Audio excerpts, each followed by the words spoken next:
It is now my distinct pleasure to introduce our 2021 honorary degree recipient. Christine Lavin is a proud alumna of SUNY Brockport, class of 1973, with a bachelor's degree in English.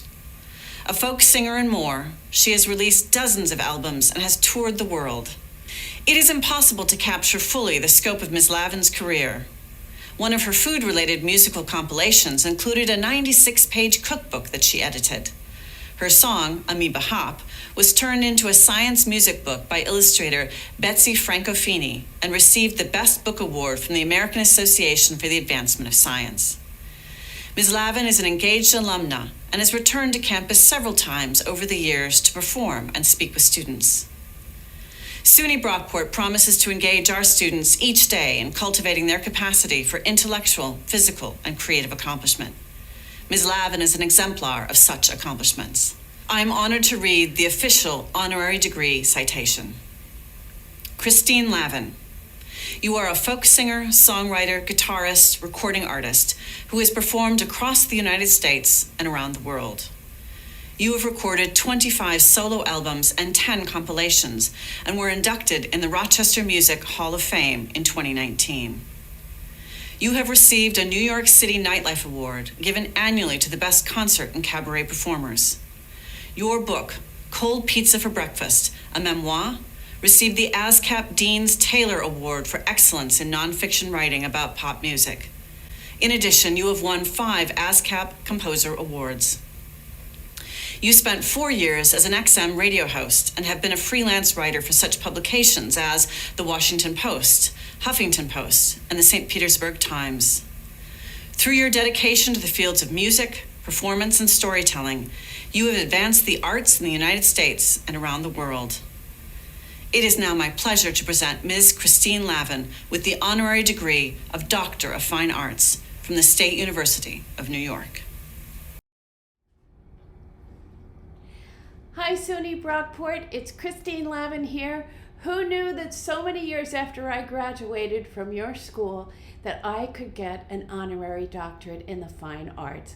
I started out in Brockport as a nursing major. I ended up as an English major, had many majors in between, but the only thing I did consistently for all 4 years was sit in the stairwell between classes and play guitar and write songs, and who knew that that's how I could make my mark in this world.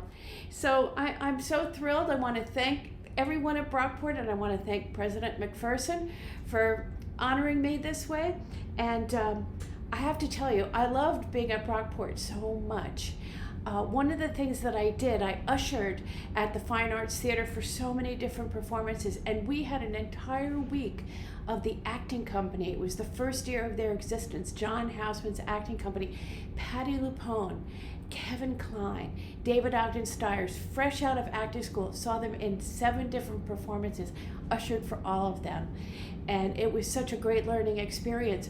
At the time, Brockport was the only 4-year school in the state system that had a dance major, so all the big dance companies came through, and I had never seen a dance concert in my life. I got to see Alan Nikolai, Merce Cunningham, Lard Lubavitch. I even took classes with Daniel Negrin and Garth Fagan and the Bucket Dancers, who are now world famous. I got to see them when they were just starting out. So it was an amazing experience. And also, as an English major, there was a professor named Al Poulin who put together a fantastic book of poetry, an anthology that had so many of the best working American poets at the time who also came through Brockport. And I got to hear them read Galway Kinnell, Anne Sexton, Allen Ginsberg, Lawrence Ferlinghetti. So it was a learning experience, and I was always trying something new. And one of the things that I did on a lark, they had something called a mystery bus, and you knew when you were leaving and when you were coming back, but you did not know what you were doing in between.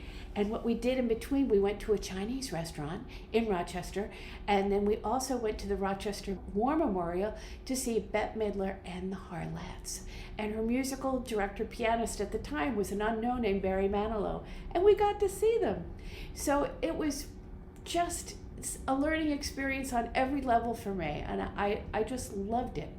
Now, I come from a big family. I have 8 brothers and sisters, and one of my brothers is also named Chris Lavin because he was born on Columbus Day.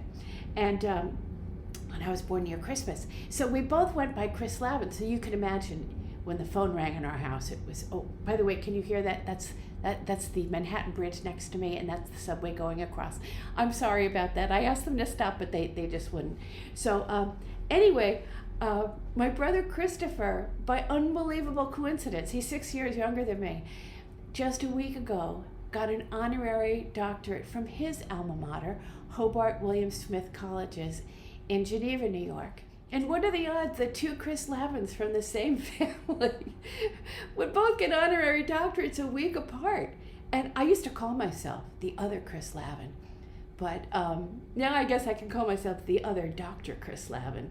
And I'm sure Christopher and I will get better tables in restaurants from now on. So again, thank you so much. What I want to do to finish my portion of this program is to sing you a song that I trace its roots back to Brockport. When I first moved to New York, I fell in love with somebody that I had nothing in common with, but he had so many great interests and he wanted to share them with me, and I tried really, really hard.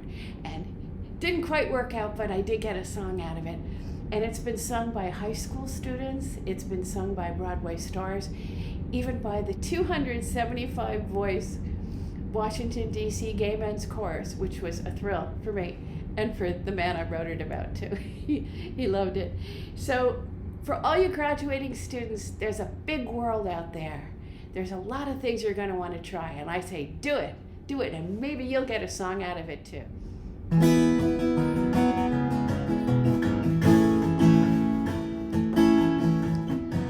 I am at the opera. I don't like the opera, but he loves the opera and I love him. I follow the libretto, I follow the conductor when I follow the plot. My head begins to spin. I don't understand a word. Even when it's English, everyone around me says, this is the fun. I don't like the opera. Look, I'm at the opera. Good thing he can't read my mind. Oh my goodness. How long did you say this opera was? 16 hours. Oh, what a treat.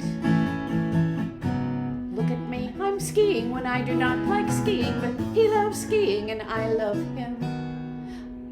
I've read the boots and balls, I shiver in the cold, I'm charging down the mountain, risking life and limb. There's no exhilaration, I'm only feeling terrified, everyone around me's having such a great time. I do not like skiing, look at me, I'm skiing. Good thing he can't read my mind. Yes, exhilarating was the word I was just thinking. Scared of heights? Oh no, not me.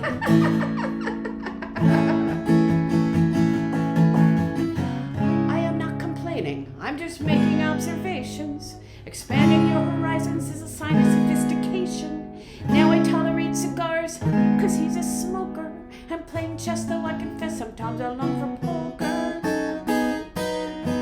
I am eating sushi. I do not like sushi. He loves sushi and I love him. I'm poking with the chopstick at a living, breathing fish stick. Oh my God! I think it's trying to swim. Some say eating sushi is like chewing on your own cheek or sucking down a bucket full of tentacled slime. I do not like sushi. Look, I'm eating sushi. Good thing he can't read my mind. Ooh, that was an interesting texture. What was it I was eating? Ooh. So if you see me in a sushi bar, see me in the mezzanine, see me on a ski slope, looking scared, don't feel sorry for me, I must be in love. Why in the hell else would I be there? Before I met him, life was dull. I never took any chances, but now I live. Jesus. Every new thing I find. I do not like sushi, I don't like skiing or the opera. Maybe I will in time. Maybe I will in time. Seconds? Oh sure, I'd love some. Yum! Congratulations. Congratulations, graduates.